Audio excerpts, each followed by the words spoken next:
Welcome to the AI Talks with the Voice Master. Mula sa puso ng bayan hanggang sa dulo ng keyboard ng masa. Ito ang unang radyo at podcast show para sa AI ng mga ordinaryong Pilipino. Ito ang kwento ng AI na abot kamay ni Juan at Juana. Mga tanong mo, sasagutin natin. Mga kwento mo, itatampok natin. Dito, ang AI hindi lang para sa techie, kundi para sa tagakanto, guro, estudyante, OFW at bawat Juan at Juana. Kasama ang nag-iisang, the AI Voice Master of the Philippines, Pocholo De Leon Gonzales. Ito ang AI Talks with the Voice Master. Hello! Great day! Mabuhay mga ka-AI, mga authentic innovators! Woo! Welcome once again to AI Talks with the Voice Master! Yes!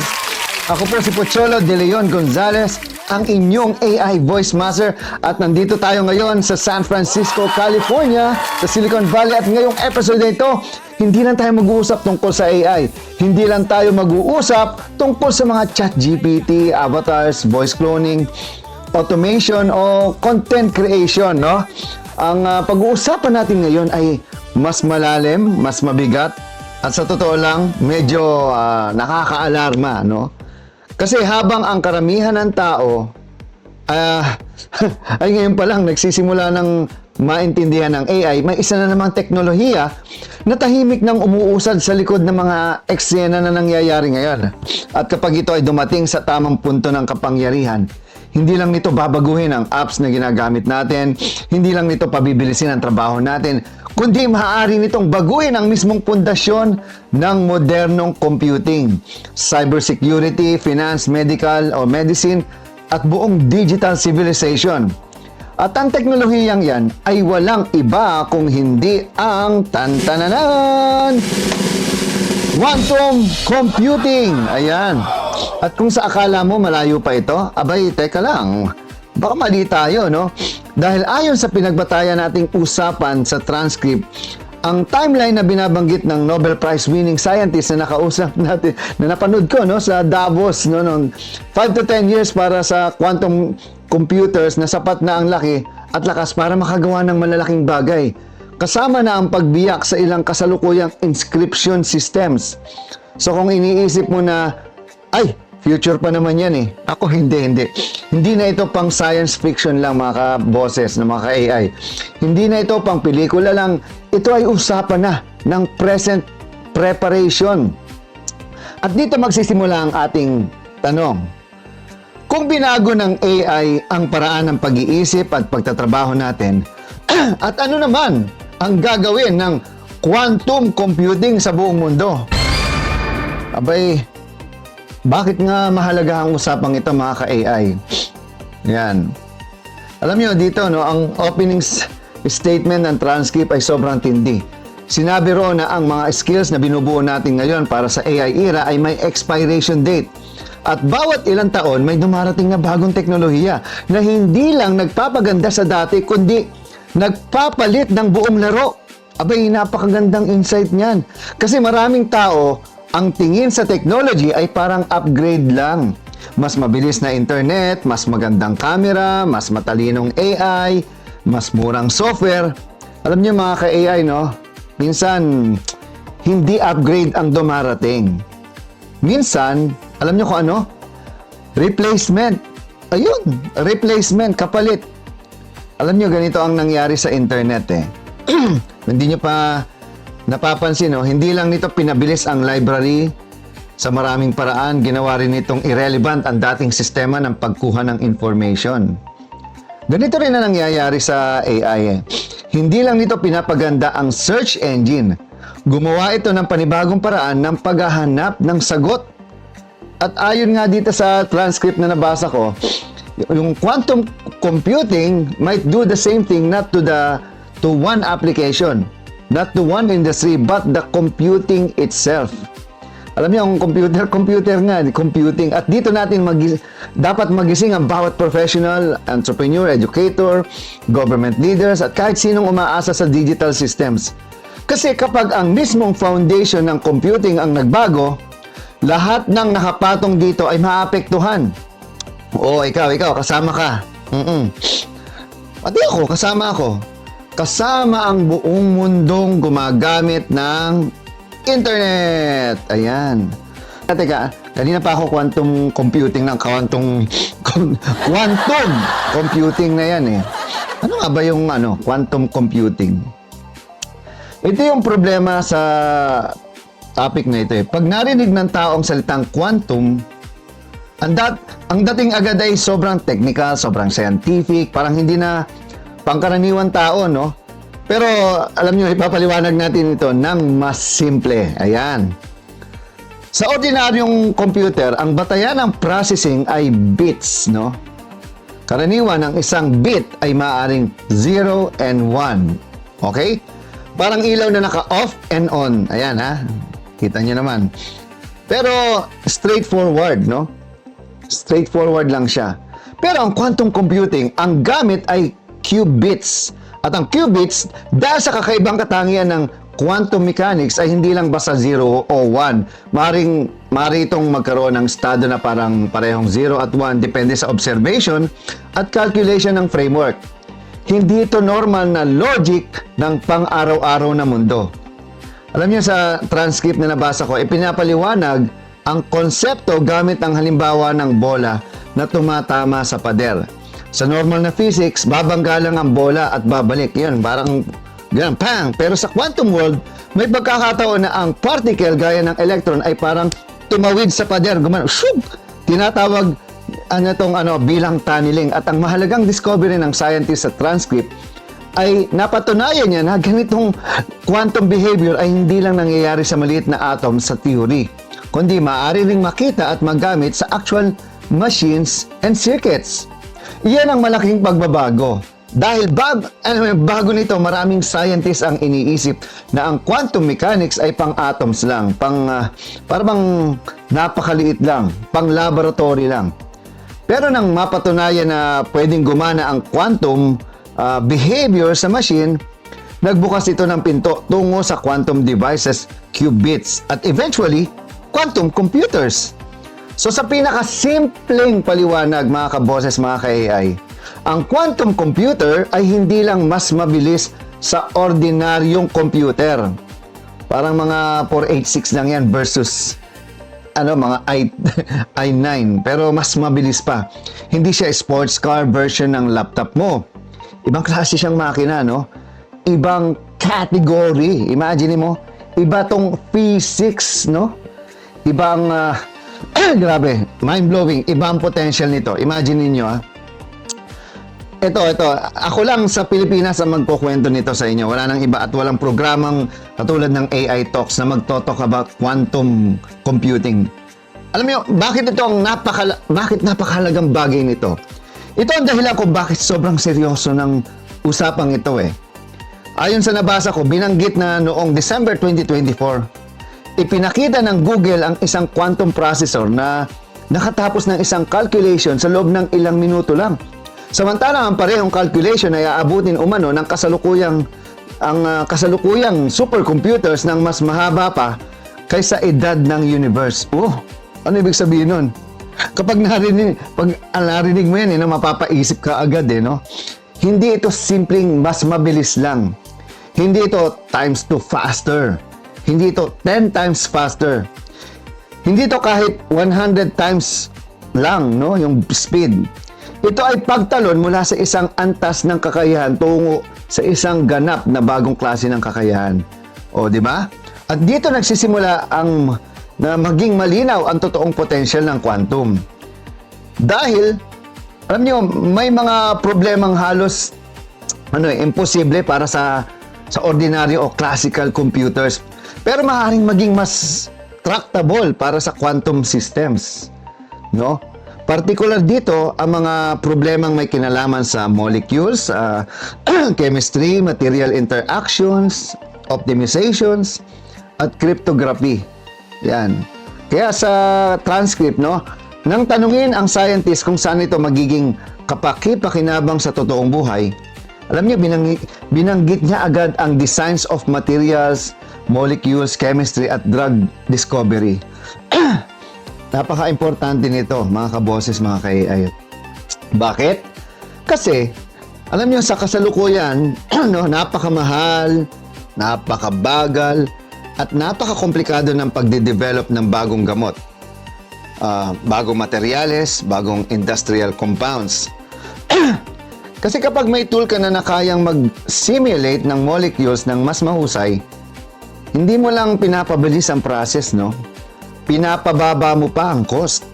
Pinapataas mo ang quality ng insight. Pinapaiksi mo ang experimentation cycle. At pwede kang makabuo ng bagay na dati ay aabuti ng maraming taon, no?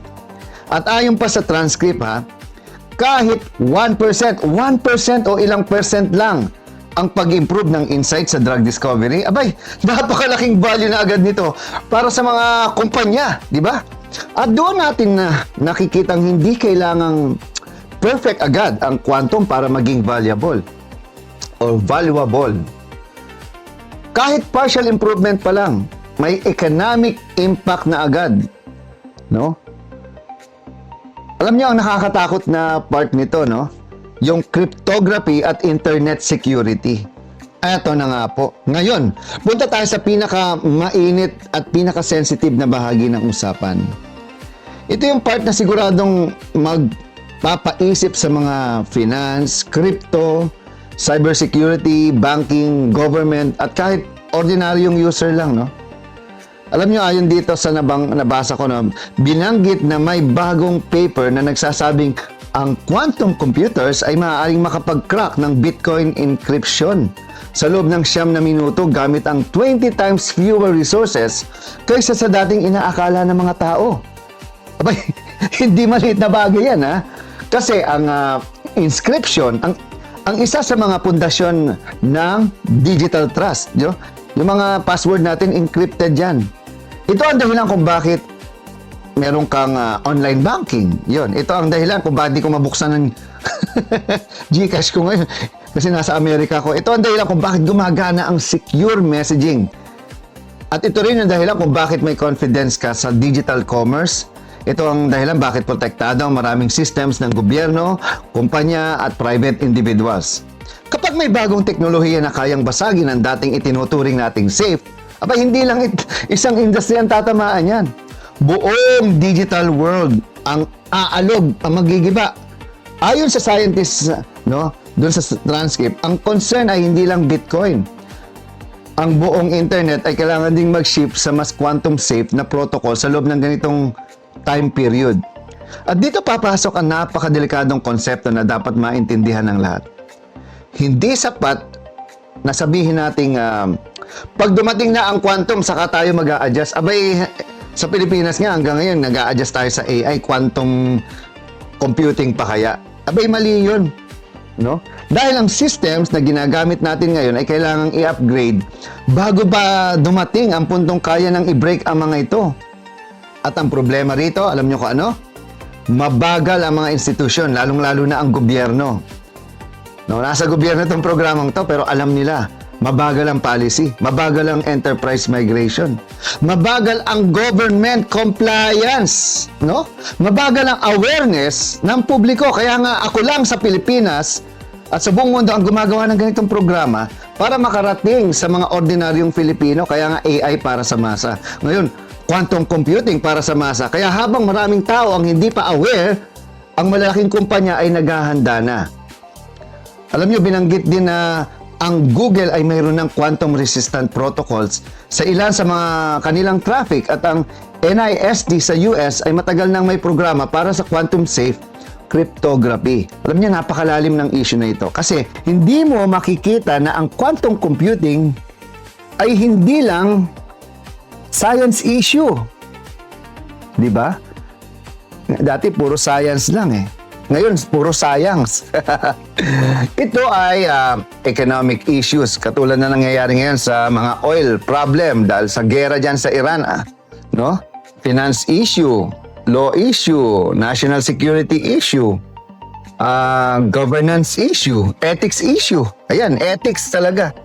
Lalong-lalo na ngayon, nalalaos na yung mga artists dahil sa mas magaling na talaga ang AI. At ito ang madalas nating Hindi na pag-uusapan ng karaniwang tao kapag may bagong technology, excited tayo sa features, pero bihira nating tanungin. Ano ang impact nito sa systems of trust? At trust ang isa sa pinakamalaking at pinakamahalagang invisible infrastructure ng civilization, no? So gaano kalapit ang timeline? Ito ang tanong na gustong malaman ng lahat, no? At dito naging diretso ang sagot sa transcript. Grabe yung binasa kong to. Ang estimate ay 5 to 10 years para makabuo ng quantum computer na sapat ang laki upang magawa ang ganitong klase ng disruption. Kasama ang potential na pagbasag sa ilang cryptographic systems. Binanggit din na ang IBM ay nag-quote ng similar timeline habang ang CEO ng Google ay mas aggressive at nagsasabing 3 to 5 years na lang ba? 2030. Imagine niyo ang ibig sabihin nito ay hindi sigurado ang eksaktong petsa pero sigurado na ang direksyon. At sa strategic thinking, yan ang mas mahalaga. Okay? Hindi mo kailangan malaman ang exact minute bago ka kumilos. Tulad ko, ngayon nasa Amerika ako. Sobrang dami kong natutunan dito. No? Ang kailangan mong malaman ay ang paparating na bagyo. Kahit wala pa yung bagyo, alam mong may paparating. Depende sa panahon. At kung paparating ang bagyo, hindi ka maghihintay na mabasa muli bago ka maghanda o masira yung bahay mo. Ito ang isa sa pinakamalaking aral para sa lahat ng nanonood at nakikinig dito sa programang ito, AI Talks. Maraming taong gusto munang maging late bago kumilos tulad ko. Nauna na ako sa voice AI, ang daming bumatikos. Sa AI music, batikos na naman. Kasi gusto na kapag proven na, kapag uso na, kapag lahat na gumagawa, ayan, katulad ngayon, 'di ba? Kapag safe na, kapag obvious na, 'di ba? Hawak mo ang beat, hawak mo ang galaw mo, 'di ba? Pero ang totoo sa technology, kapag obvious na ang lahat, madali at madalas huli ka na sa strategic advantage. At saan ang opportunity para sa entrepreneurs at builders? Ito po ang exciting part dito, no? Exciting part. Kasi kung may disruption, syempre, may opportunity, no? Sa transcript kasi sa transcript sinasabi ng scientist na maraming effort pumapasok sa algorithm at software dahil mas mababa ang cost nito. Hindi mo kailangan ng sobrang mahal na hardware facility para makapagsimula ng software side. Pero ang kanilang company, sabi niya, ay gumagawa ng exact wrong thing sa biro niyang paraan dahil nakafocus sila sa mas mahirap at mas magastos na landas, which is ang hardware. At bakit mahalaga yan? Dahil kapag ikaw ang nagtagumpay sa infrastructure layer, napakalaki ng potential value mo. Ginagamit pa niya ang Nvidia bilang halimbawa ng company na naging napakalaki ang halaga dahil sa expertise sa designing system and hardware, kahit may manufacturing partners na. So dito natin makikita ang dalawang malaking lane, no? Una, hardware innovators. Ito ang gumagawa ng actual quantum systems, qubits, fabrication, semiconductor integration, scaling methods, and error connection, no? Ito ang mahal. Ito yung mahal, no? Mahirap, matagal, pero potentially napakahalaki ng upside, no? Ikalawa, algorithm and software innovations or innovators. Ito ang mas accessible lane para sa maraming builders. Dito papasok yung mga tulad ng quantum algorithms, yan. Post-quantum cryptography. Yung mga sakit sa tenga, no? Sakit sa banks. Security tools. Simulation software. Optimization systems. And enterprise adoption platforms. Alam nyo, sa tingin ko, dito papasok ang mas maraming entrepreneur sa susunod na dekada, no? Kaya kailangan ang Pilipinas, kumilos na kayo, kilos na. At huwag kayo magpapaniwala sa mga kung sino-sino nagmamagaling at nagmamarunong dyan. Kayo mismo mag-aral, no? Hindi lahat gagawa ng quantum computer, pero napakaraming gagawa ng tools para sa mundong may quantum computer. Parang program, no? Mga application. At yan ang pattern na nakita na natin sa AI. Hindi lahat gumawa ng foundational model. Pero napakaraming yumaman, lumago at nagka-impact sa applications, no? Sa wrappers, integrations, education, services, at implementation. No? At tingnan naman natin sa healthcare, science at real world. Alam niyo, isa sa pinaka-convincing, no? At talagang convincing part ng transcript na ito ay ang practical examples. Ang haba ng programa natin ngayon. Pero, alam niyo, ito puro abstract lang eh. Kasi ang sabi niya, ang quantum computing ay maaaring magbigay at magbigay daan para sa mas mahusay na simulation ng molecules. Dahil dito, makakatulong sa material design at drug discovery. At para sa mga ordinaryong tao, baka isipin niya ano ngayon? Pakialam ko dyan. Diba? Anyari. O eto nga ngayon. Kapag nakagawa ka ng mas mahusay na gamot, at may buhay na maliligtas, kapag nakagawa ka ng mas mahusay na material, may products na mapapabuti. At kapag napababa mo ang experimentation cost, may innovation na mapapabilis. Kapag napataas mo ang precision ng simulation, may mga industriya na mas magiging efficient. At isipin mo ang chain reaction nito, no? Diba? Pharma becomes faster, R&D becomes smarter, manufacturing becomes better, energy solutions improve, chemical engineering evolves, at national competitiveness changes. Ayan. Ito kailangan ng gobyerno, national competitiveness. Kaya ang quantum computing ay hindi lang tech for tech people. Ito ay technology that could influence health, economy, geopolitics, at industrial leadership. Okay? Alam niyo, napakalalim nito, no? Kasi maraming tao, ang tingin sa setback ay katapusan, lalo-lalo na nangyari yan. Libo-libo, daang libo mga iba't ibang mga trabahador o staff ang nawalan ng trabaho. Pero minsan, ang setback ay redirection yan eh. Minsan, ang pagkawala ng posisyon mo, ang dahilan para makita mo ang mas malaking mission mo. Minsan, ang rejection ang nagtutulak sa'yo para gumawa ng bagay na hindi mo magagawa kung nananatili kang komportable. Wow, bigat, di ba? Sa mga nanonood ngayon, baka ito ang kailangan ninyong marinig eh. Hindi lahat ng pagkawala ay kawalan.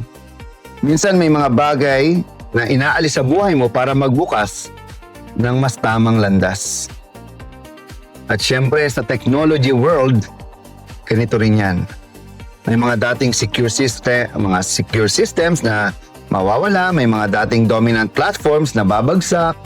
Parang mga dito sa industriya ko, may mga nagpupumilit na maging irrelevant, nagtuturo ng typing lesson na typewriter ang gamit. May mga dating useful skills na magiging ordinaryo na lang. Pero sa bawat nawawala, may panibagong pwedeng itayo. At anong ibig sabihin nito para sa karir mo? Ito yung practical applications eh. Okay? Kung nasa tech, finance o cybersecurity ka, ito ang conversation na dapat ginagawa mo ngayon. Hindi na raw ito distant na problema. Ito ay isang strategic issue na dapat pinaghahandaan na. Pero palalawakin ko pa yan Teka. Alam niyo, sa tingin ko, hindi lang ito para sa tech, finance at cybersecurity.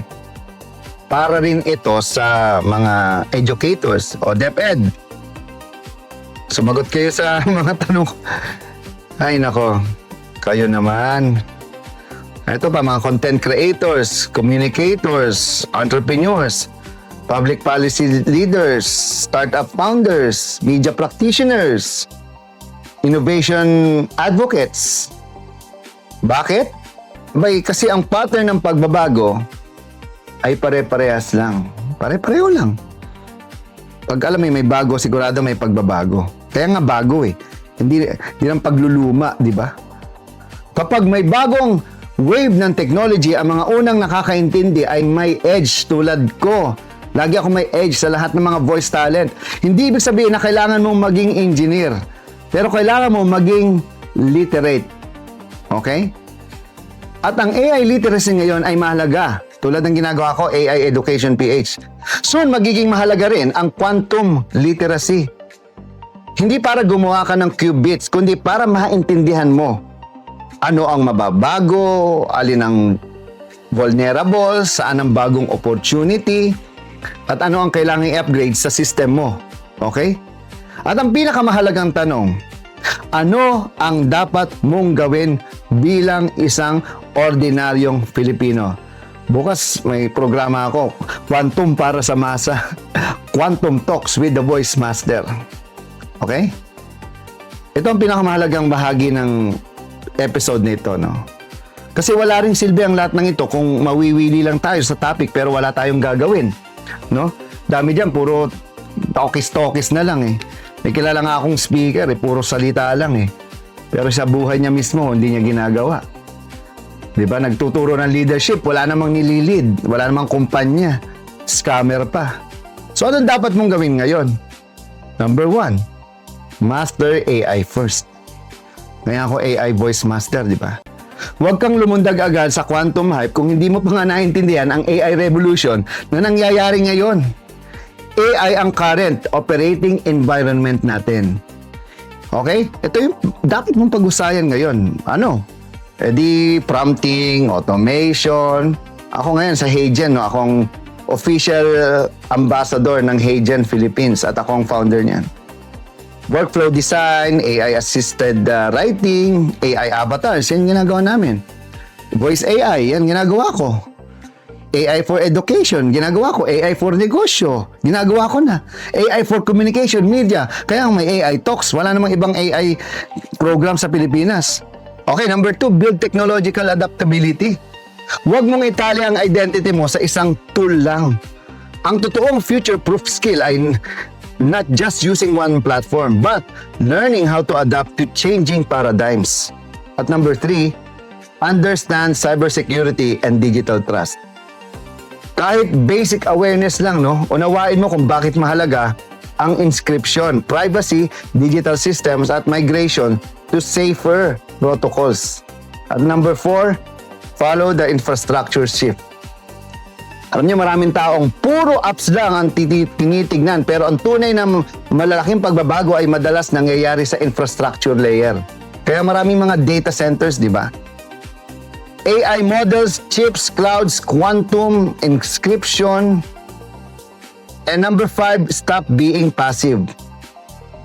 Ito yung pinakamasakit na katotohanan eh.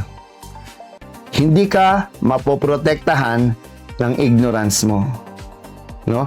Hindi porket hindi mo alam, hindi ka maapektuhan. Parang yan eh. Innocence of law doesn't, kumbaga, hindi ka pwedeng i-exempt, no? Ang pagbabago dumarating kahit hindi ka ready. Okay? So mga ka-AI, ito, real talk lang ha. Ito yung totoo. Nung dumating ang internet, maraming hindi naniwala, no? Nung dumating ang social media, marami ang nangutya, nanira, ayan. Nung dumating ang AI, maraming natakot, maraming tumawa, maraming nag-deny, maraming mga kung ano nang sinabi, lalo-lalo na yung mga artist ko, no? Mga singers, mga lahat ng musician, music maker. At ngayon, habang busy pa rin ang iba sa pagre-resist sa AI, abay mas may malalim na alon ng paparating. Hindi na nga alon, tsunami. Quantum, remember that word, ha? Quantum. Ang tanong ay hindi na kung totoo ba ito. Ang tanong ay, abay, handa ka ba?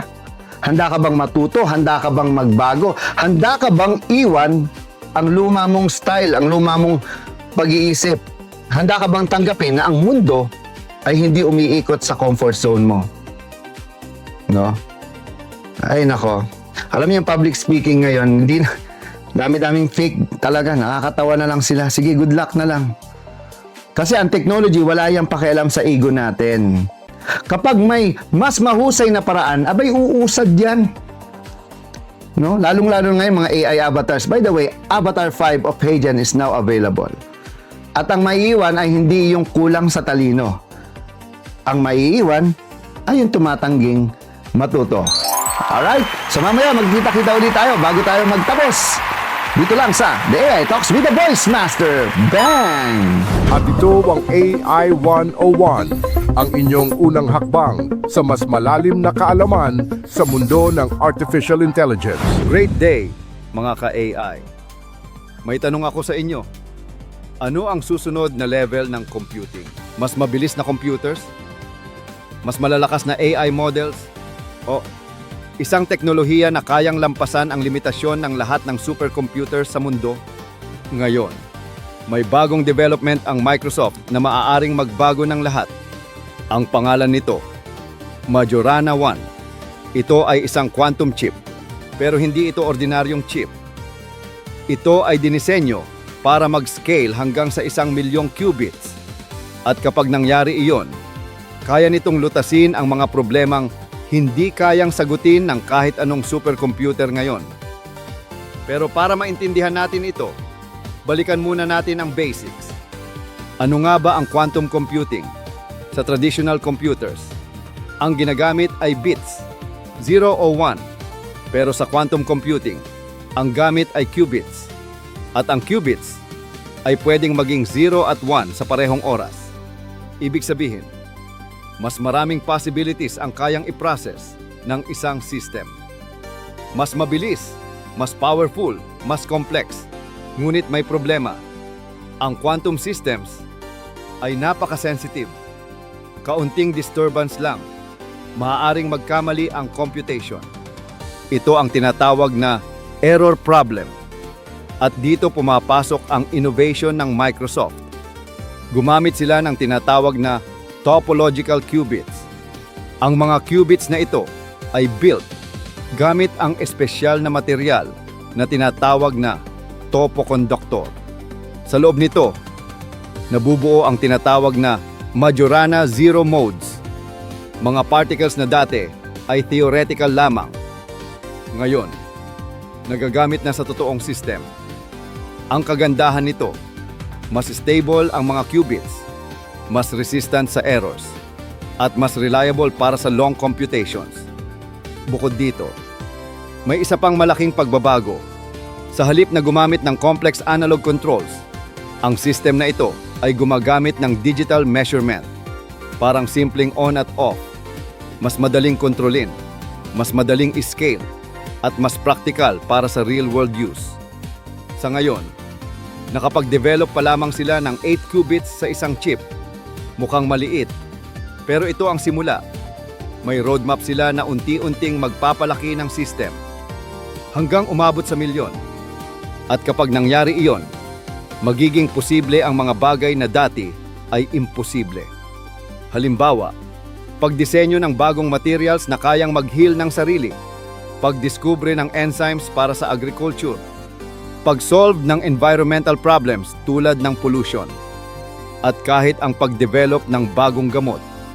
Pero hindi lang teknolohiya ang usapan dito. May epekto rin ito sa seguridad. Kapag naging powerful ang quantum computers, maaari nitong mabasag ang mga encryption systems na ginagamit natin ngayon.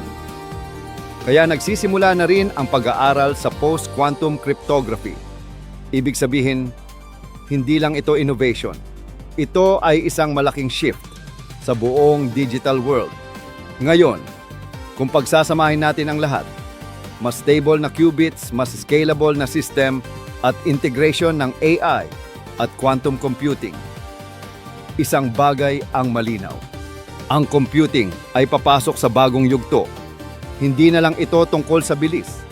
Ito ay tungkol sa kakayahan na maintindihan at masolve ang pinakamahirap na problema sa mundo. Kaya ang tanong ngayon ay, handa na ba tayo sa panahon ng quantum computing?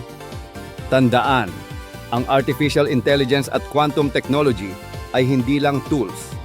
Ito ay susi sa susunod na industrial revolution. Ang mga tagapagbalita ng programang ito, sina Ira at Ivan, ay mga AI-generated animated reporters. Bagamat kami ay produkto ng artificial intelligence, ang lahat ng balita, impormasyon at analysis na aming inihahatid ay totoo, beripikado at batay sa lehitimong pinagkukunang sources. Walang fake news dito. Tiwala kaming mas maiintindihan ninyo ang teknolohiya sa pamamagitan ng teknolohiya mismo. Narito na ang mga pinakamainit na balita sa mundo ng AI. Narito na ang balitang AI. Kasama sina Ira at Ivan, Artificial Intelligence News Network.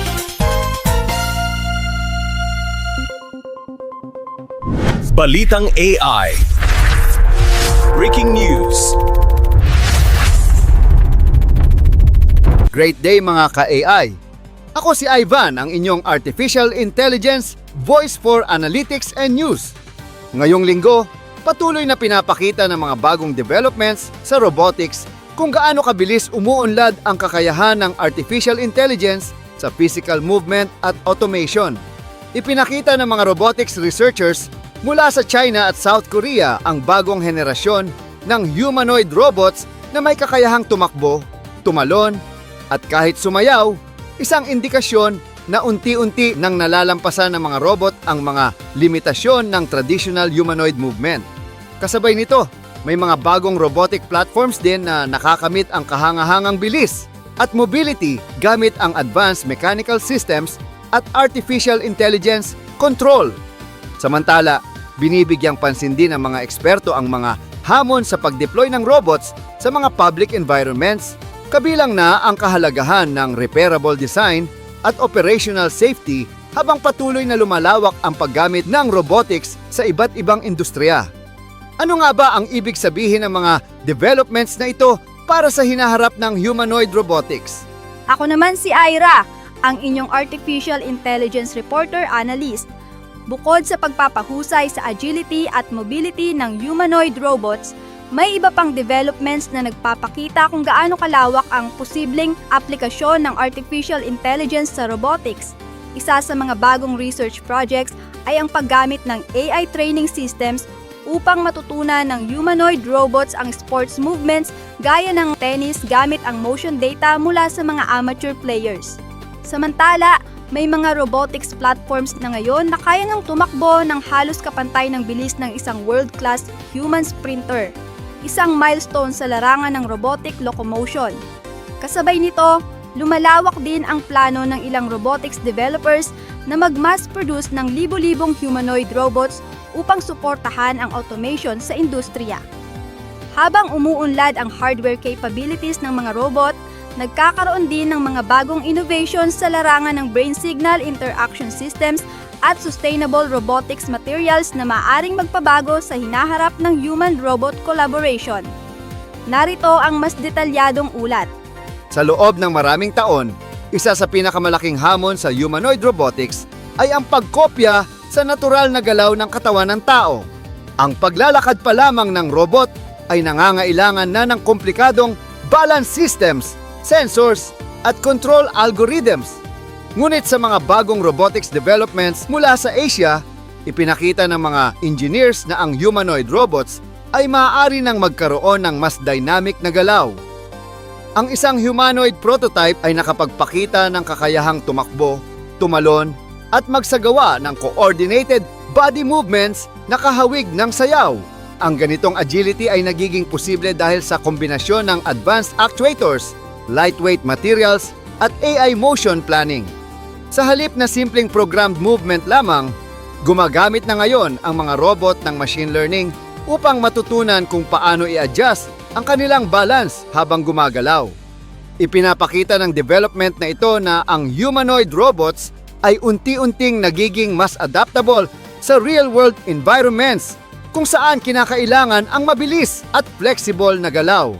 Isa pang mahalagang development sa humanoid robotics ay ang pagpapahusay sa bilis at mobility ng mga robot.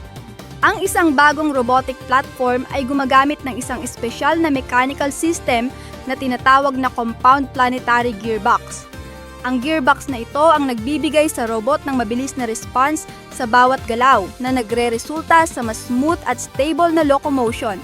Sa mga tests, ang robot ay nakatakbo sa bilis na umaabot sa 12 kilometro bawat oras.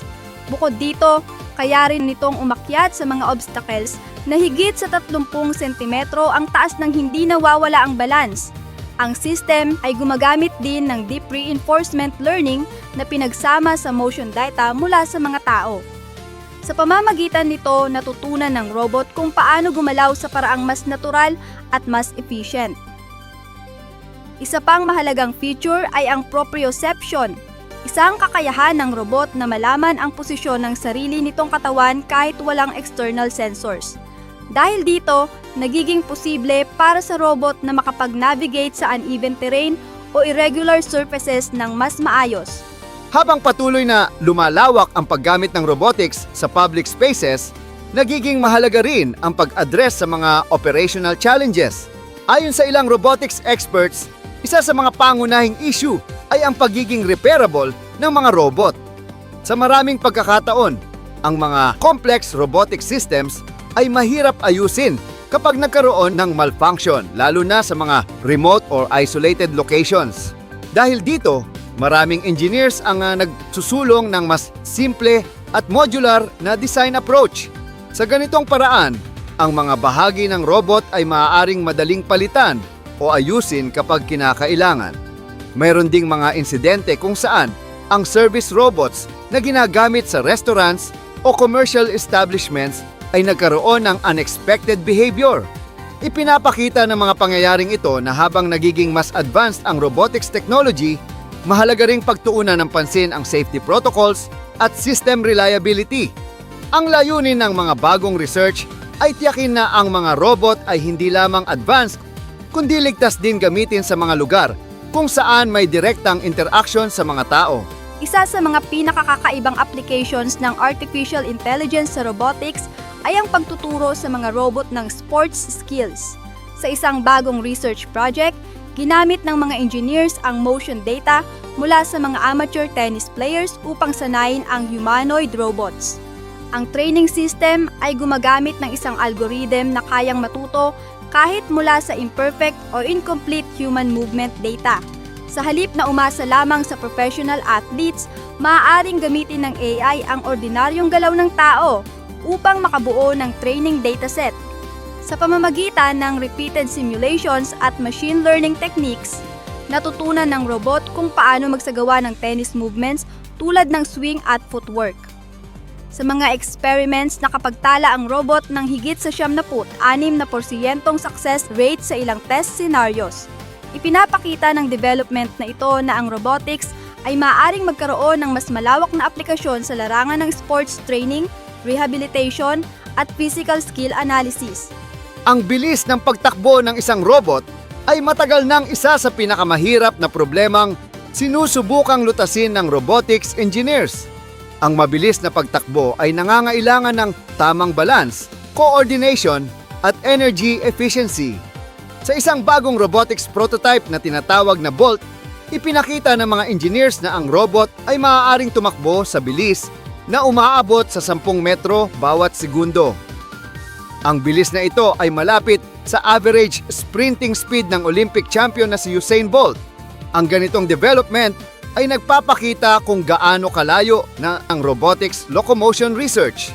Gayunpaman, may mga hamon pa rin kailangang malampasan. Halimbawa, mas madaling makontrol ang pagtakbo ng robot sa controlled laboratory environments kumpara sa unpredictable real-world conditions.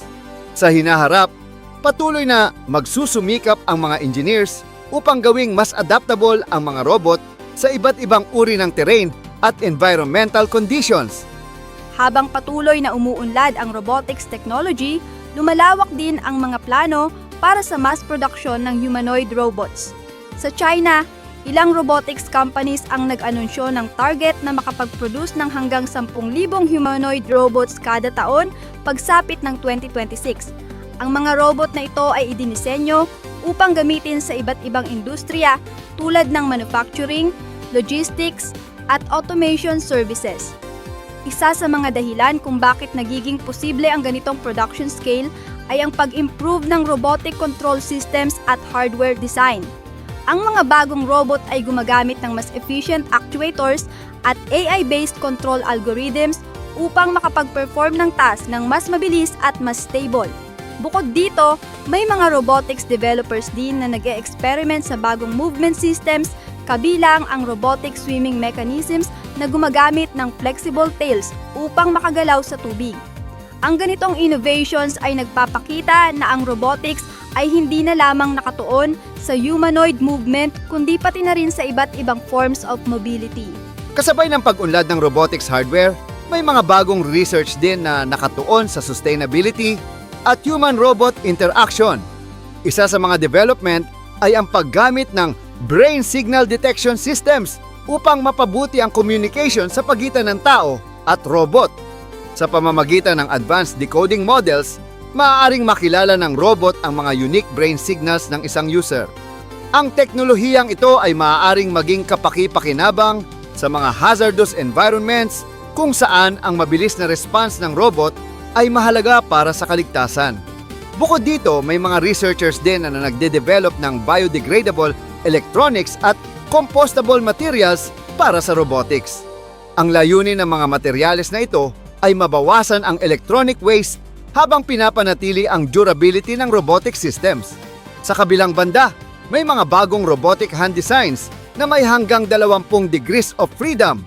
Ang ganitong advanced robotic hands ay nagbibigay sa mga humanoid robots ng mas mataas na dexterity at precision sa paghawak ng mga bagay. Ipinapakita ng mga innovations na ito na ang hinaharap ng robotics ay hindi lamang tungkol sa intelligence at performance, kundi pati na rin sa sustainability at responsible technology development. Ito ang Balitang AI. Ako si Ira. At ako si Ivan. Hanggang sa susunod na update, mga ka-AI!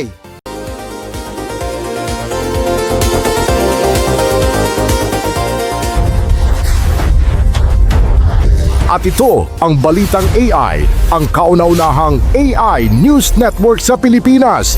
Alright mga ka-AI, authentic innovators, bago tayo tuluyang magpaalam, gusto kong iwan sa inyo isang mas matapang, mas totoo at mas hindi komportable o komplikadong katotohanan. Kasi hindi lahat ng teknolohiya ay problema. No? Hindi lang teknolohiya ang problema. Hindi lang kakulangan ng kaalaman ang problema. Ang sistema mismo. Ang mabagal na sistema. Okay? At minsan ang sistema pa ang humihilap pababa, no? Real talk tayo Habang ang mundo ay tumatakbo papunta sa AI, papunta sa automation, papunta sa quantum, nako, marami sa ating mga institusyon parang nasa dial-up internet pa rin ang takbo. Sige, try yung pumunta sa mga government offices, makikita mo sila dun. O, kasama na dyan ang mga ahensya tulad ng Department of Information and Communications Technology, DICT at Department of Education, DepEd. Although you're trying, but it's not that fast. You have to be very fast. Oh, I commend your effort, no? Pero hindi ko sinasabing wala kayong ginagawa Okay? Ang tanong, sapat ba? Mabilis ba? Nakakasabay ba? Alam mo kasi ang realidad, habang ibang bansa ay nagtuturo at nagtuturo na ng AI sa bata pa lang, sa mga kinder, elementary, habang ibang bansa ay nag-i-invest ng quantum research, habang ang private sector ay nag-a-adapt ng AI tools araw-araw, tayo, nag-uusap pa lang at kung ano-ano pang inuuna ninyo. Ang dami na nga problema. Nagpaplano pa lang, nagmi-meeting pa lang, gumagawa pa lang ng roadmap. Samantalang ang teknolohiya, wala nang pakialam sa roadmap mo. Umaandar na. And this is the hard truth. Ito ang matinding katotohanan. Okay mga ka-AI, hindi natin pwedeng iasa sa gobyerno ang pag-asenso natin sa AI. Hindi natin pwedeng hintayin ang sistema bago tayo gumalaw. Kasi kung hihintayin mo, matutulad ka sa kanila.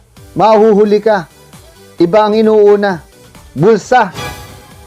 At kapag nahuli ka, hindi lang opportunity ang mawawala sa'yo. Pati relevance. Mawawalan ka ng kwenta. Mawawalan ka ng value. Mawawala ka sa mundo.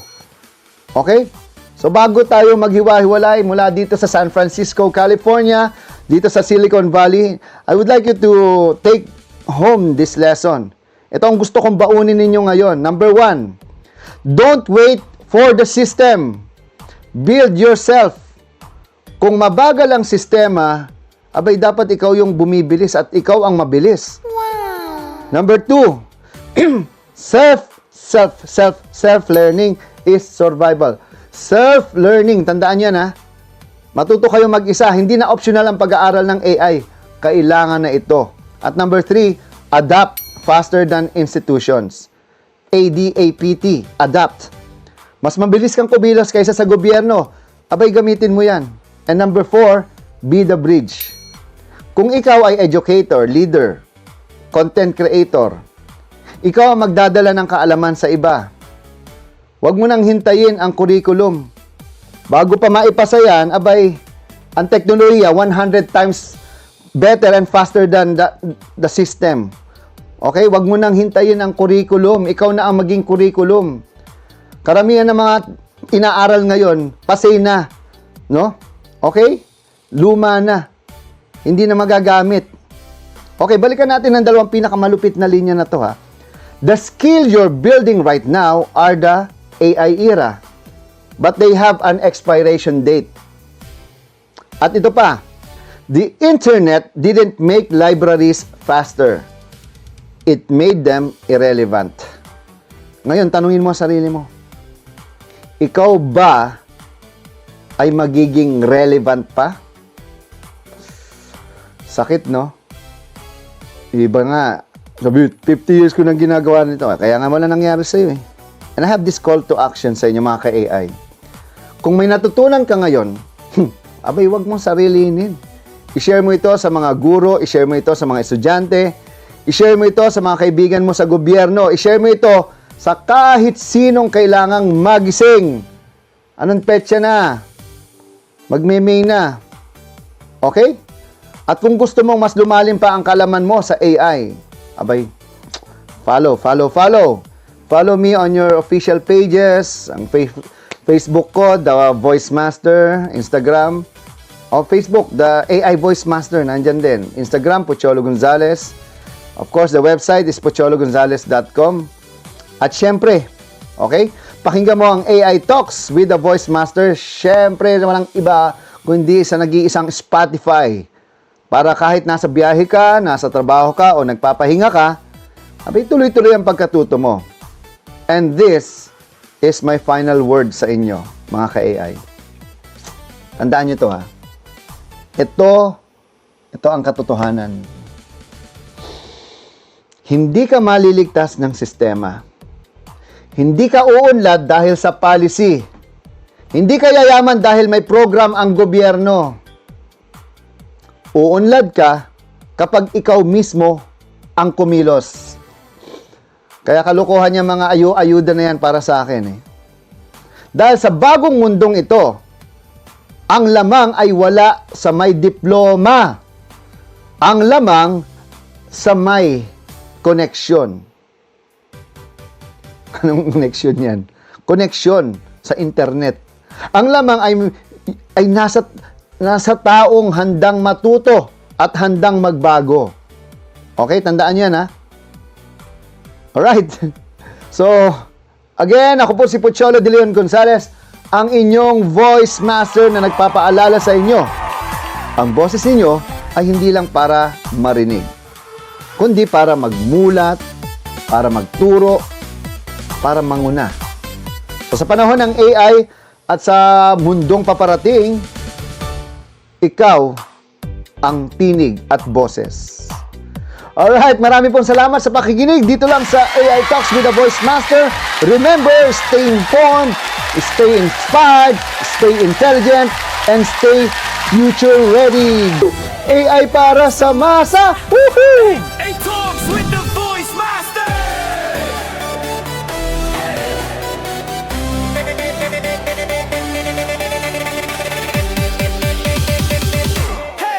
Sa tindahan ni Aling Nena, sa sakayan ni Kuya Boy, may narinig na usapan, AI daw di lang laruan, hoy! Pangmayaman yan, sabi ng tambay sa kanto. Pero teka, kahit ako, pwede palang matuto. Hindi kailangan ng diploma o Ingles-Inglesan, basta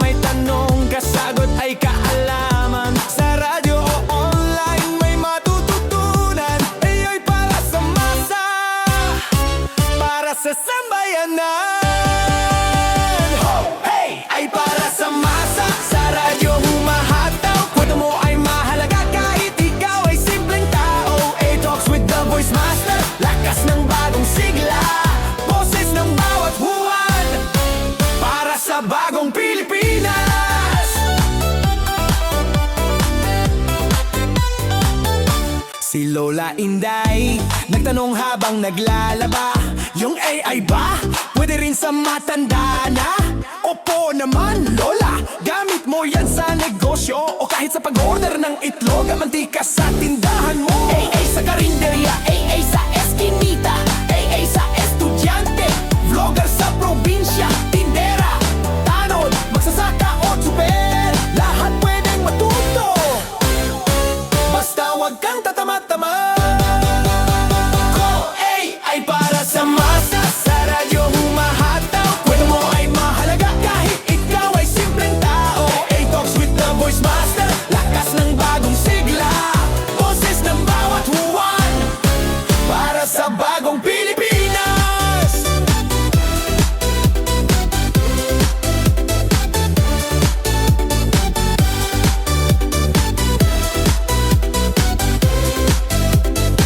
Wambog, ang AI hindi lang para sa tech expert, kundi para sa taong nagmamahal sa kinabukasan. Kasama mo kami sa A-Talks with the Voice Master.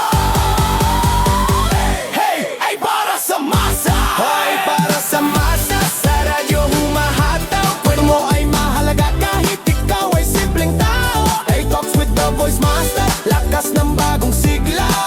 Boses ng bawat huwan, para sa bagong Pilipinas. Boses ng bawat huwan, para sa bagong Pilipinas. Boses ng bawat huwan.